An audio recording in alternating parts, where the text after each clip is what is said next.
welcome to Dialogue. Tensions are flaring up again in the South China Sea, involving not just the regional players like China and the Philippines, but also countries outside the region like the US and Japan.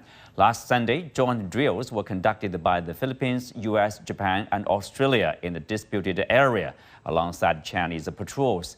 With leaders from the US, Japan, and the Philippines meeting soon in Washington this week, the question arises: what's fueling these tensions and how likely is a full-blown conflict?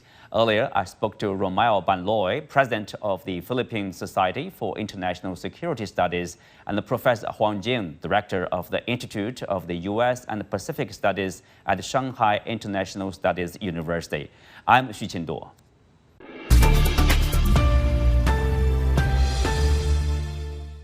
Welcome to Dialogue. Rommel, tell us what is the current situation like in the disputed region? Where are we now? Well, currently tension is rising, and the risk unintended violent encounter at sea is also getting higher. There is a need to change the current situation. We need to de-escalate the current situation, and we need to calm the situation in the South China Sea, because right now it's really a tense situation, not only for the Philippines but also for the entire region. Well, speak of de-escalation, what we are seeing is a sort of increasing confrontation and also more involvement, even from outside players. For example, there's the first ever joint naval military drills between the four parties. Besides the Philippines, there's the US, Australia, and Japan. People would say that's a clear move, targeting China. At the same time, China is having its own annual joint military drills in early April. So people are wondering, what are the possibilities of, say, military accident that could spark a conflict here? Well, the more you conduct those types of military exercises and other types of military activities without proper coordination among parties concerned, then the possibility of military encounter due to accident or miscalculation is becoming very high. So that is why there is a need to exercise restraint in the conduct of those kinds of military activities, because you're raising the risk of violence, you're raising the risk of unintended violent encounter at sea. It's beyond the claims of sovereign or interests of different nations. It's also about the great power competition here. Speak of that, obviously Manila and China, they have a clash of interests over the claim of South China Sea. At the same time, the U.S., is not a clement to the sovereignty or interest of the South China Sea, but it does have a strong interest to contain China or the rise of China. We have seen this Quad or AUKUS, military frameworks. Do you think people are aware of the differences between Manila and Washington in terms of their interests here? Well, the people is not so much aware of the details of the situation. They are just relying on the Western-controlled media information in the Philippines. So their understanding of the situation is really not complete, because they are only relying on the reports controlled by Western media in the Philippines, and that is why there is a strong popular nationalism of Filipinos against China's actions in the South China Sea and welcoming American presence. And that is why I am saying I have been engaging the media to educate our people that the situation is not as simple as that. So, in fact, if you will look at the original intention of the current president right now, Bongbong Marcos, he had the intention of even elevating Philippines-China relations to the higher level, to the higher gear. That was his statement when he visited China. And he even want to implement comprehensive strategic cooperation with China. But suddenly, President Bongbong Marcos changed his approach towards China because of U.S. intervention. And that is why the United States has a lot of things to explain on the escalation of security tension in the South China Sea. Right. That's also the question, I think hanging around for a lot of, in the mind of a lot of people, at the very beginning, we do see there were, even conditions for the two countries to improve their relationship. All of a sudden, somehow, the South China Sea disputes between the two countries, are on the rise, in a sudden manner. And also, if you look at the U.S. involvement, for example, in Ukraine, many people would say that's a proxy war with the purpose to weaken the U.S. rival Russia. And then people would ask if there's a possibility of a replay of a proxy war, say in Asia, through the Philippines, or even, sometime people would talk about Taiwan here. Well, in my view, if there will be a military conflict in Asia involving the United States, whether it is because of Taiwan or because of Korean Peninsula or because of the South China Sea, if the United States will be involved in a military conflict in that part of the region, then definitely the Philippines will be involved as a proxy.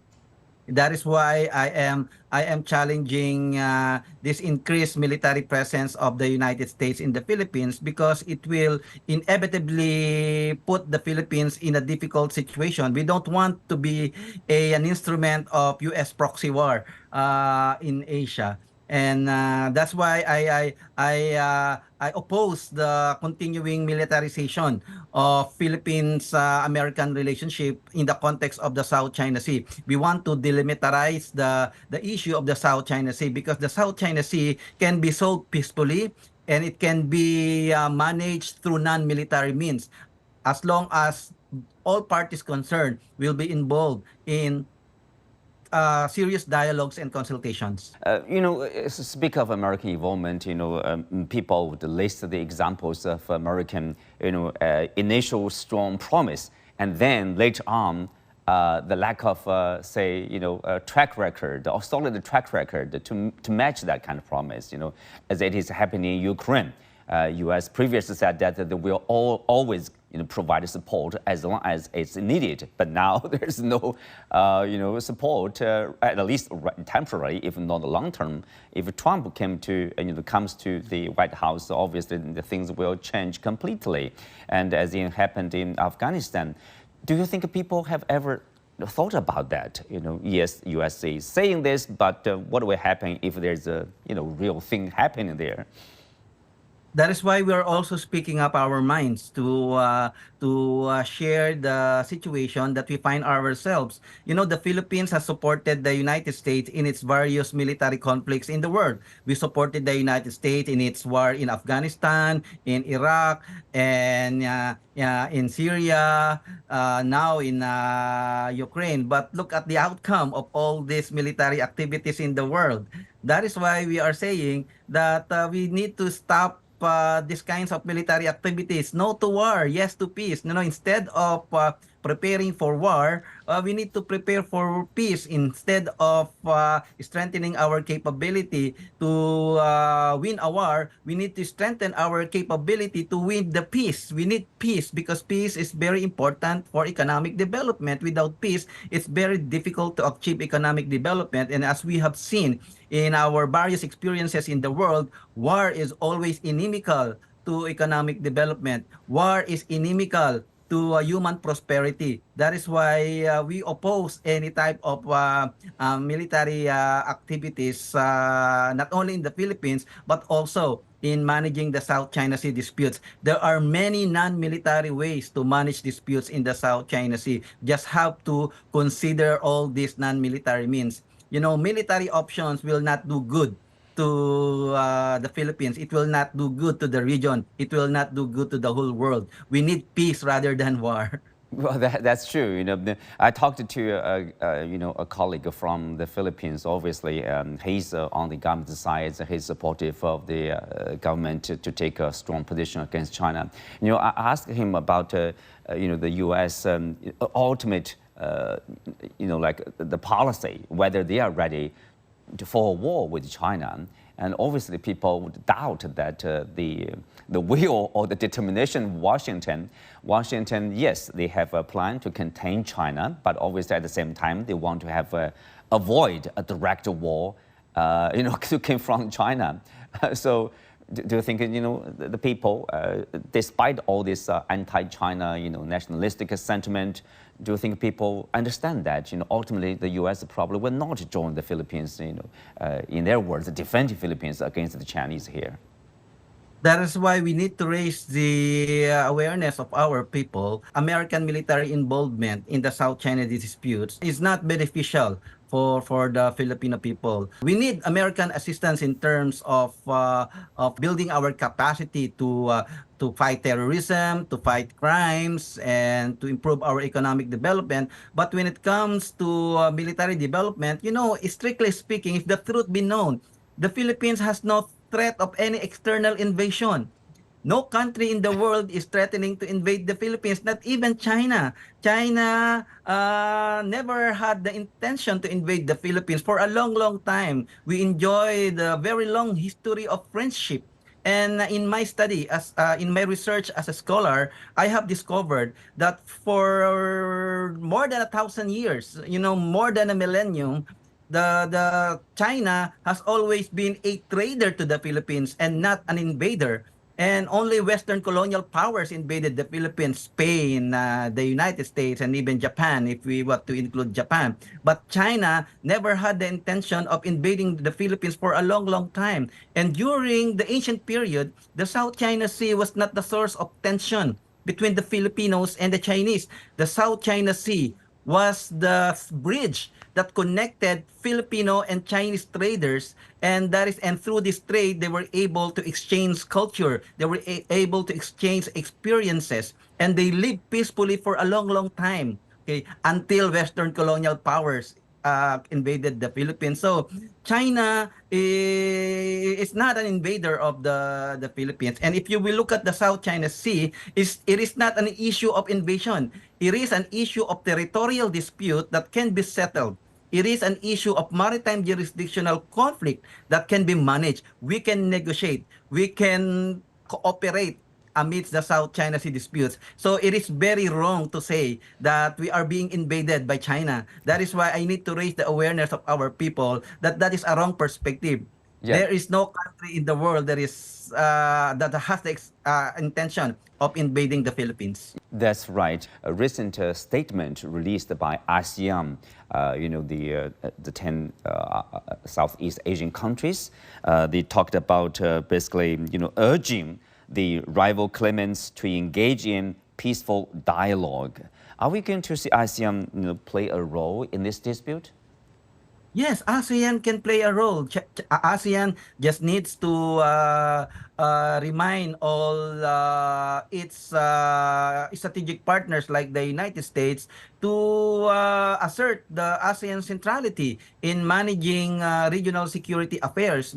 That's why it's very important for ASEAN to really assert the important role in regional security, its prominent role in maintaining peace and instability not only in the South China Sea but in the wider Asia-Pacific region. Unfortunately, American involvement in regional security affairs is undermining and even threatening ASEAN centrality. The involvement of extra-regional powers like the creation of minilateral arrangements like AUKUS and the Quad, they are all undermining ASEAN centrality. And it's time for ASEAN to really speak up and tell the whole world that ASEAN should be central in managing regional security issues in the Asia-Pacific. ASEAN must assert its rightful role in the region. Yeah, to play a positive role.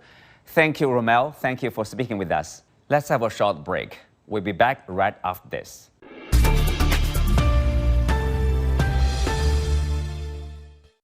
Welcome to Dialogue, Professor Huang. U.S. President Joe Biden is to meet with his Japanese and the Philippine counterparts to talk about the economic and defense ties.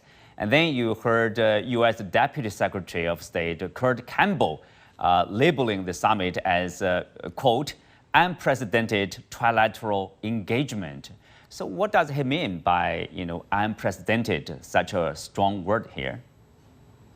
I think the three, we can take this issue, look at it from three perspectives. Number one is that Japan has never been so, closely involved with Philippines in South China Sea affairs. This is, if my memory serves me right, this is the first time that the Japanese government has been so closely involved in this, and together with the United States, of course. A second, of course, this obviously, as we can see now, has some military meanings in that, which means the Japanese government will not only work together with Filipinos and Americans on the South China Sea issue, but I believe the so-called self-defense force of Japan will also get involved in the form of military exercise and so on and so forth. Thirdly, of course, this is a time when we see that we have been seeing a quite stable situation in the region. I mean, stability and peace in the South China Sea has been maintained for quite a few years, despite we have witnessed the lasting warfare in Ukraine, in Middle East. But here, everybody is getting along very well. But now, with such a so-called unprecedented cooperation, quote unquote, we are going to see some tensions arriving in this area, which of course is against everybody's interests, including Filipinos. Related to that topic, of course, you do see the joint exercises between the Philippines, the U.S., Australia, and Japan in the South China Sea. The Philippine President Marcos said, I quote, basically that will result in less aggression from China. What do you make of these remarks? Less aggression from China?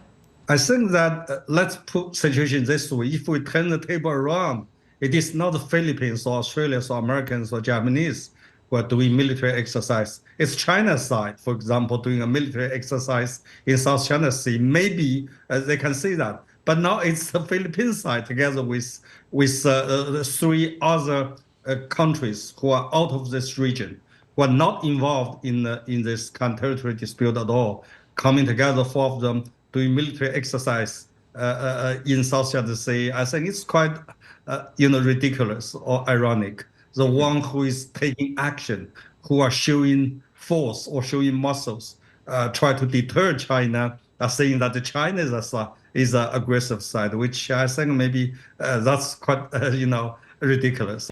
Can more military drills like this help reduce the tension or the chance of conflicts? Quite contrary, a military drill like this will only intensify the situation because it is very provocative. It is provocative not only that in the Philippines is doing this. It's provocative that Philippines together, as I said before, with the three powers from outside the region are doing it together.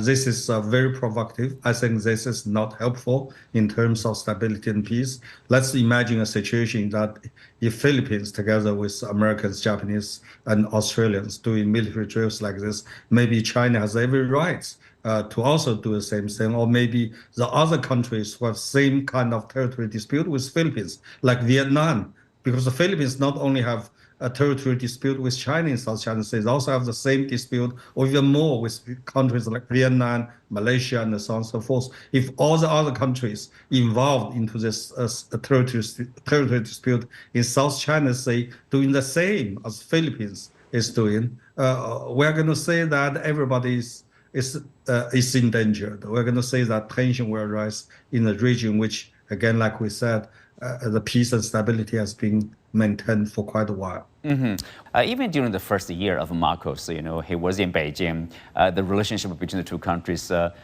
looked fine. Of course, the previous government and previous administration during that 5 years, the two countries had successfully managed these disputes.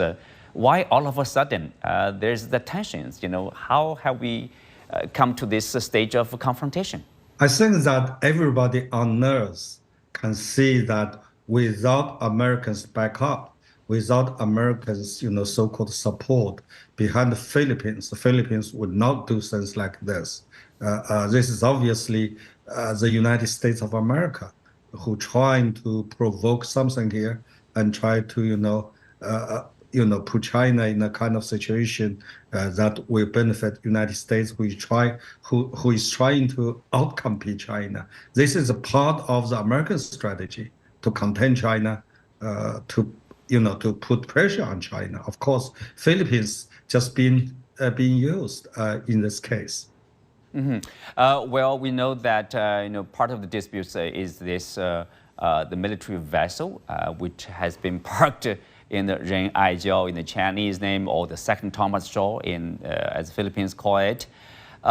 So every government in Manila has promised to move away this vessel, but somehow it never realized. What's the issue here? Yeah, the issue here is the Philippines will put a so-called official military vessel there, and therefore it justified its claim that this is their piece of water or their piece of land.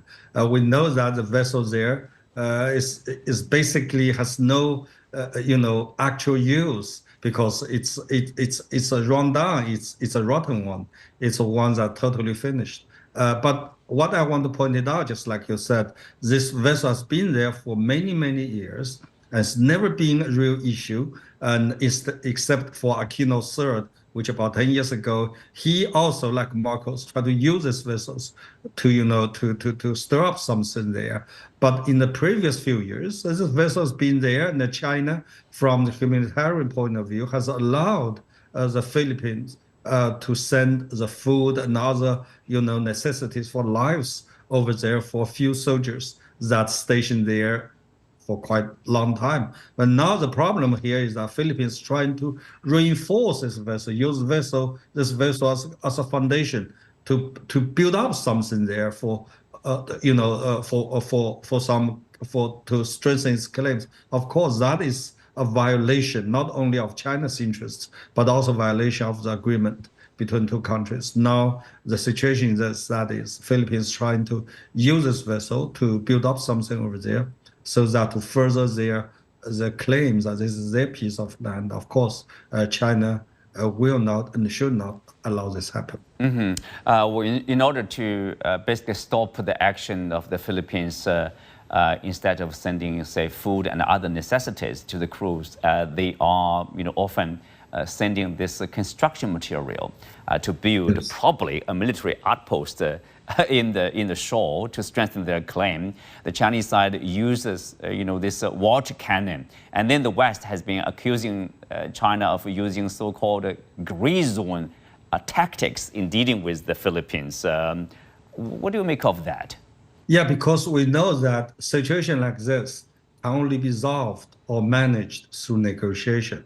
But a necessary condition for negotiation is that both sides should maintain status quo. Obviously, Filipinos try to break status quo, trying to make the situation even worse. That's where the tension is. But now, of course, China, to stop it, China uses water cannons. A water cannon basically is a peaceful means, but much better than real cannons, right? And so use water cannons for several reasons. Number one, of course, to show China's determination and resolve. China will not and should not let this happen, first. And second is also China's effort to maintain status quo. China still allows, to this date, the food and water and other necessity of life, just like you pointed out, to this vessel. But China will not and should not allow those building materials, construction materials to the vessel. This is because that, again, will break status quo. Last but not the least, of course, China understand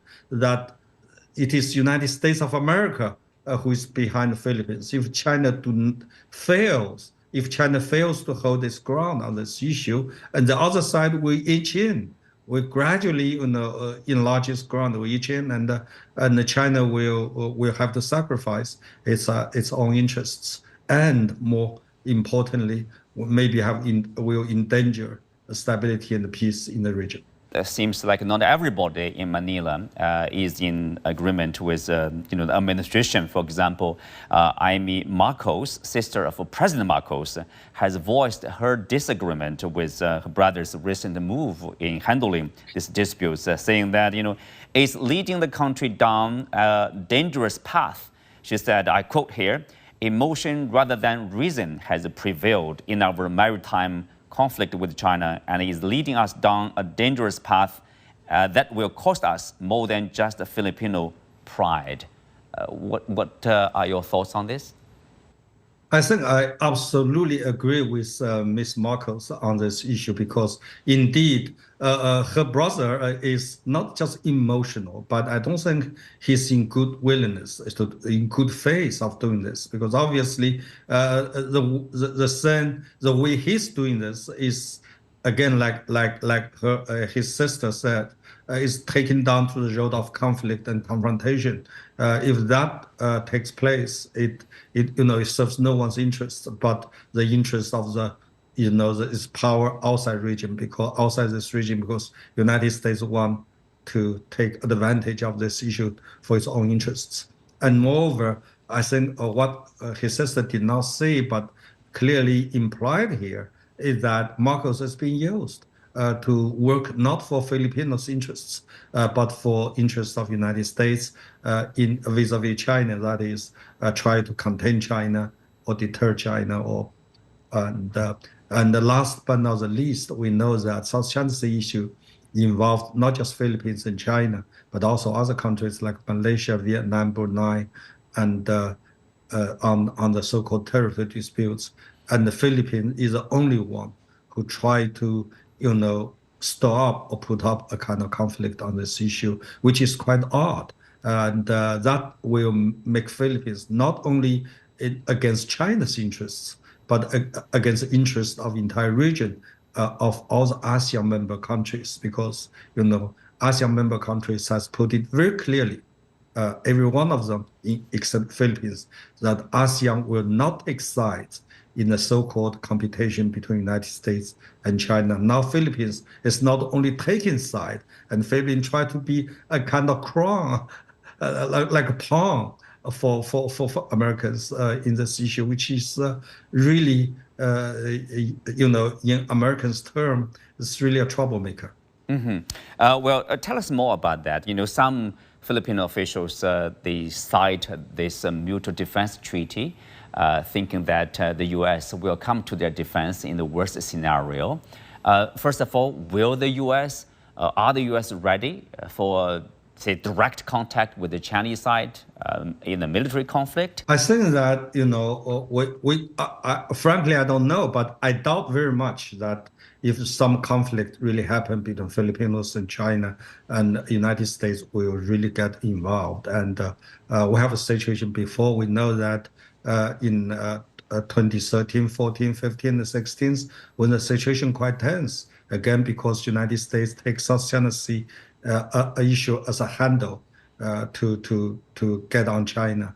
At that time, the tensions there, but we know that eventually United States did not get involved anyway. And on this issue, I think the United States, again, just want to take advantage of the tension it pushed Philippines to create.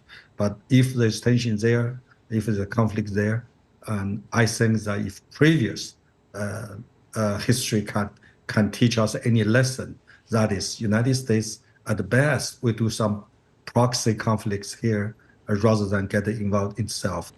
Thank you, Professor Huang. Thank you for speaking with us. Thank you for having me.